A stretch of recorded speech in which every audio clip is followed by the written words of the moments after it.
दिल्ली के Lal Qila blast case की जांच में बड़ा खुलासा हुआ है। आतंकी डॉक्टर मुजम्मिल ने जांच एजेंसी के सामने कबूला है कि साल 2023 में दिल्ली और कई शहरों में ब्लास्ट की साजिश रची थी। 2 साल से ब्लास्ट के लिए विस्फोटक, रिमोट और अन्य डिवाइस का इंतजाम कर रहे थे। अमोनियम नाइट्रेट और यूरिया खरीदने की जिम्मेदारी मुजम्मिल की थी। मुजम्मिल ने गुरुग्राम और नूंह से 26 क्विंटल NPK खाद खरीदी थी। इस खाद के विस्फोटक में तब्दीली करने की जिम्मेदारी डॉक्टर उमर की थी। उमर मोहम्मद को ही विस्फोट के लिए केमिकल, रिमोट और डिवाइस अरेंज करने की जिम्मेदारी दी गई थी। किसी के चिथड़े यहाँ इधर को आए गिर के।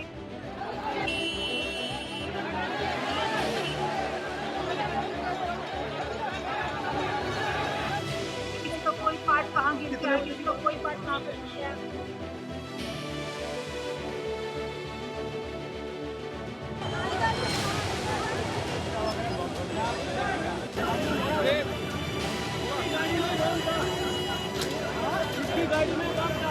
बम ब्लास्ट हुआ है।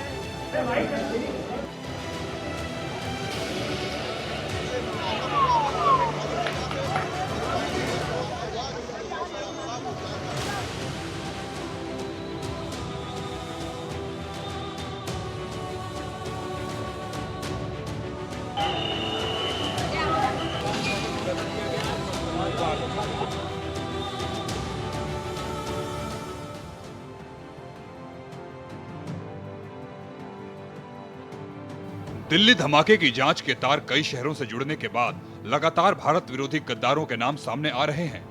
जैसे जैसे जांच आगे बढ़ रही है, वैसे वैसे व्हाइट कॉलर आतंकवादियों की एक से बढ़कर एक खौफनाक साजिशों का खुलासा हो रहा है। इस मामले में अब तक कई खुलासे हो चुके हैं। NIA की टीम केस की जांच में जुटी हुई है। इस बीच एक बड़ा खुलासा हुआ है। सूत्रों के मुताबिक ब्लास्ट से पहले पैसों को लेकर आतंकियों के बीच झगड़ा हुआ था। ये लड़ाई डॉक्टर उमर और डॉक्टर मुजम्मिल के बीच हुई थी। डॉक्टर मुजम्मिल ने मॉड्यूल के सामने 2 शर्तें रखी थी, या तो पैसा लौटाओ या फिर सारा सामान वही रखेंगे। मॉड्यूल ने दूसरा विकल्प चुना और सारा सामान मुजम्मिल के पास रखवाया गया, जो 9 नवंबर की गिरफ्तारी के बाद मुजम्मिल की निशानदेही पर बरामद हुआ। झगड़ा सुलझाने के लिए उमर ने सिग्नल ऐप पर एक ग्रुप बनाया था। उसने डॉक्टर मुजम्मिल समेत आदिल, मुफर और इरफान को जोड़ा, लेकिन विवाद नहीं सुलझा। वहीं आतंकी मुजम्मिल ने जांच एजेंसी के सामने कबूला की साल 2023 में दिल्ली और कई शहरों में ब्लास्ट की साजिश रची थी। 2 साल से ब्लास्ट के लिए विस्फोटक का इंतजाम कर रहे थे। अमोनियम नाइट्रेट और यूरिया खरीदने की जिम्मेदारी मुजम्मिल की थी। मुजम्मिल ने गुरुग्राम से 26 क्विंटल NPK खाद खरीदा था। इस खाद को विस्फोटक में तब्दील करने की जिम्मेदारी डॉक्टर उमर मोहम्मद की थी। उमर मोहम्मद को ही विस्फोट के लिए केमिकल, रिमोट और डिवाइस अरेंज करने की जिम्मेदारी दी गई थी। मुजम्मिल ने 3 लाख रुपए में NPK खाद खरीदा था। जांच में कई खुलासे, सेल्फ फंडिंग भी की गई। डॉक्टर मुजम्मिल ने दिए थे 5 लाख रुपए। डॉक्टर आदिल अहमद राथर ने 8 लाख रुपए। डॉक्टर मुफर अहमद राथर ने 6 लाख रुपए। डॉक्टर उमर ने दिए थे 2 लाख रुपए। डॉक्टर शाहीन शाहिद ने कुल 26 लाख रुपए कैश में जमा कर डॉक्टर उमर को दिए गए थे। बीते दिनों NIA ने बड़ी कार्रवाई करते हुए 4 और मुख्य आरोपियों को गिरफ्तार किया था। इसके साथ ही इस मामले में कुल गिरफ्तार आरोपियों की संख्या बढ़कर 6 हो गई। NIA ने इन 4 को श्रीनगर से गिरफ्तार किया। तो चलिए जरा ग्राफिक्स के जरिए भी समझाने की आपको कोशिश करते हैं कि कब कब क्या कुछ हुआ है, क्योंकि बड़े खुलासे अब रोजाना इस आतंकी ब्लास्ट से जुड़े हुए हो रहे हैं। लेकिन इस ब्लास्ट से पहले आपस में ही इनमें फूट पड़ती हुई नजर आई, जिसके बारे में आपको बताया भी। चलिए, दिल्ली ब्लास्ट केस, बड़ा खुलासा आतंकी मुजम्मिल का जांच एजेंसी के सामने एक बड़ा खुलासा आतंकी मुजम्मिल ने किया है। क्या है वो खुलासा, चलिए आपको बताते हैं, क्योंकि रोजाना नए खुलासे हो रहे हैं इससे जुड़े हुए।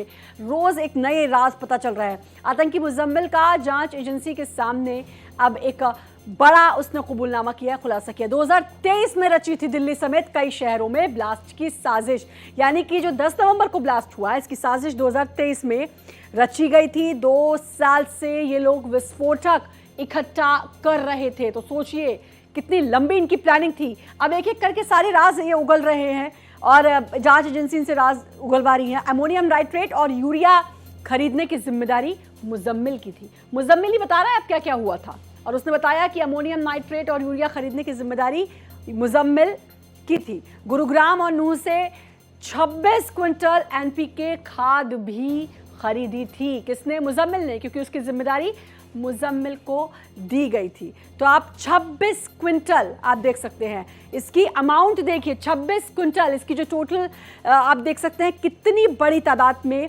एनपीके खाद खरीदी गई थी। 2 साल पहले पूरी साजिश रची और उसके बाद काम शुरू किया और 26 क्विंटल खाद नूह से और गुरुग्राम से खरीदी। मुजम्मिल ने 3 लाख रुपए में इस एनपीके खाद को खरीदा था। आप सोचो कि हर किसी को उसके काम पे लगाया, मुजम्मिल को जिम्मेदारी दी गई थी ये सारे काम करने की, खाद खरीदने की, जो 26 क्विंटल खरीदी 3 लाख रुपए में। ये सारे राज अब मुजम्मिल ही खोल रहा है। 3 लाख रुपए में इसने ये खाद खरीदी थी। कहां से? गुरुग्राम और नूह से। मुजम्मिल डॉक्टर उमर की खाद को विस्फोटक में तब्दील करने की जिम्मेदारी थी।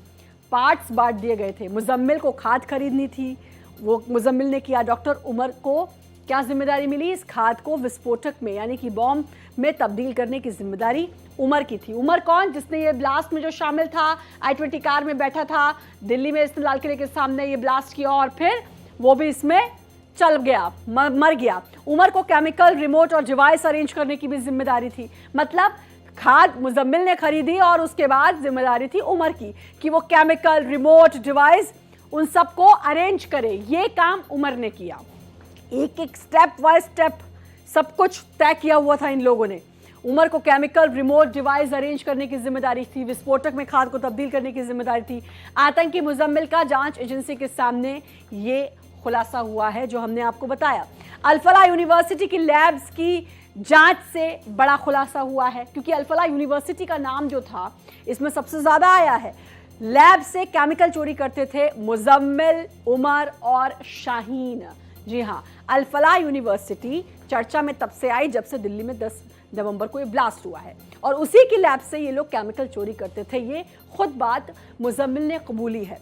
मुजम्मिल, उमर और शाहीन वहां की लैब से केमिकल की चोरी करते थे, विस्फोटक बनाते थे, जिसकी जिम्मेदारी उमर को थी और खाद खरीदने की जिम्मेदारी, जो खरीदी 26 क्विंटल खाद, वो मुजम्मिल ने खरीदी। और शाहीन जो कि कई सारे ऐसे गुटों को चैनलाइज कर रही थी और ये काम कर रही थी। प्रोजेक्ट्स बनाने के नाम पर ये लोग लैब से केमिकल की चोरी करते थे, वहाँ से चोरी करते थे। प्रोजेक्ट बनाने के नाम पर इस तरीके से वहाँ से केमिकल की चोरी, और केमिकल की चोरी के बाद उमर विस्फोटक बनाता होगा और उसके बाद फिर आगे की प्लानिंग 2023 में ही हालांकि इसकी नींव रख ली गई थी। लेकिन आप ये समझिए कि 2023 के बाद 25 में ब्लास्ट किया और सिर्फ ये दिल्ली तक सीमित नहीं था, इसमें कई शहर शामिल थे। यूपी के ही कई शहरों में उसने अलग अलग ऐसे स्पेशल 26 की तैयारी वो कर रही थी। लैब से कई केमिकल किट और सामान गायब मिला है। लैब में बहुत सारा सामान ऐसा, कई ऐसी किट्स, कई ऐसे केमिकल्स जो कि नहीं हैं, जो कि गायब हैं। कैसे होंगे? इसलिए क्योंकि ये लोग वहाँ से चुराते थे। तो इसीलिए कई सारे केमिकल, जब इस बात का पूरा खुलासा हुआ और अब रोज़ाना जांच हो रही है, तो ये भी देखा जा रहा होगा अल-फलाह यूनिवर्सिटी, क्योंकि वो भी रडार पर है और वहाँ पर भी जो है लगातार जांच की जा रही है। लैब से कई सारे ऐसे केमिकल्स हैं, किट है, सामान है जो कि लैब में नहीं है, जो गायब है। और ये भी पता चला कि शाहीन, मुजम्मिल, उमर इसको चोरी करते थे लैब से, अपना ये कहने के बहाने कि हम लोग किसी चीज़ की तैयारी कर रहे हैं। और उसके बाद अब लैब से कई सारे सामान ऐसे थे जो गायब मिले। मतलब रूपरेखा पूरी तैयार की गई 2023 में। उसके बाद उसमें स्टेप बाय स्टेप कि कौन क्या क्या करेगा। एक खाद खरीदेगा, एक विस्फोटक बनाएगा, दूसरा उस पर अमल करेगा। इस तरीके से लैब से चोरी करेंगे और विस्फोटक बनाएंगे। इस 2023 यानी कि 2 साल पहले से पूरी साजिश रची जा चुकी थी। रोज़ाना इसको लेकर कई खुलासे हो रहे हैं।